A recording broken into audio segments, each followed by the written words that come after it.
আস্তাগফিরুল্লাহর কত ফজিলত। যে ব্যক্তি বেশি বেশি আস্তাগফিরুল্লাহ করবে আল্লাহ তাআলা তাকে মুস্তাজাবুদ দাওয়া বানিয়ে দিবেন।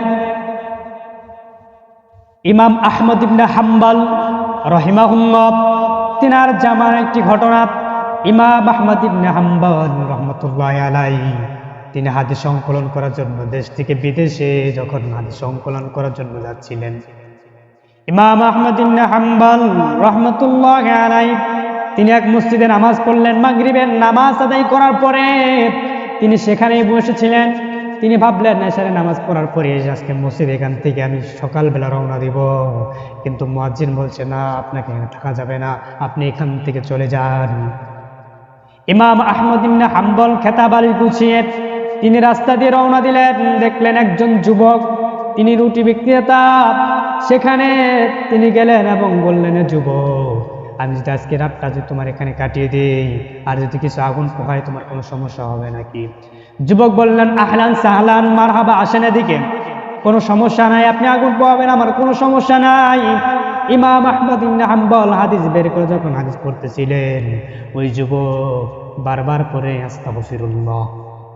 যখন খামির বানাচ্ছে তখনও বলে আস্তাগফিরুল্লাহ, যখন রুটি বানাচ্ছে তখনও বলছে আস্তাগফিরুল্লাহ, যখন একজন মানুষ যখন তাকে রুটি দেওয়ার জন্য নিয়ে যায় তখনও বলে আস্তাগফিরুল্লাহ, যখন টাকা নেয় তখনও বলে আস্তাগফিরুল্লাহ, যখন ডয়ার খোলে তখনও বলে আস্তাগফিরুল্লাহ। ইমাম আহমদ ইবনে হাম্বল যুবককে বললেন, এই যুবক, তুমি বারবার দেখতেছি শুধু একটা বাক্য বারবার উচ্চারণ করো, আস্তাগফিরুল্লাহ আল্লাযী লা ইলাহা ইল্লা হুয়াল হাইয়ুল কাইয়্যুম। আস্তাগফিরুল্লাহ পড়ো, তার কারণটা কি?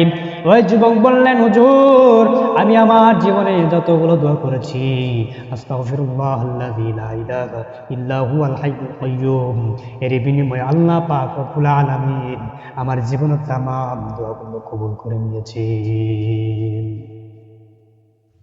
শুধুমাত্র একটি দোয়া কবুল করেন নাই, ইমাম আহমদ ইবনে হাম্বল তিনি আরো চিন্তায় পড়ে গেলেন, কি ব্যাপার, কি দোয়া, যেই দোয়াটা তোমার এখন পর্যন্ত কবুল হয় না সব দোয়াগুলো কবুল। ইমাম আহমদ ইবনে হাম্বল তিনি আরো সেই দোয়াটি শোনার জন্য আগ্রহ করলেন।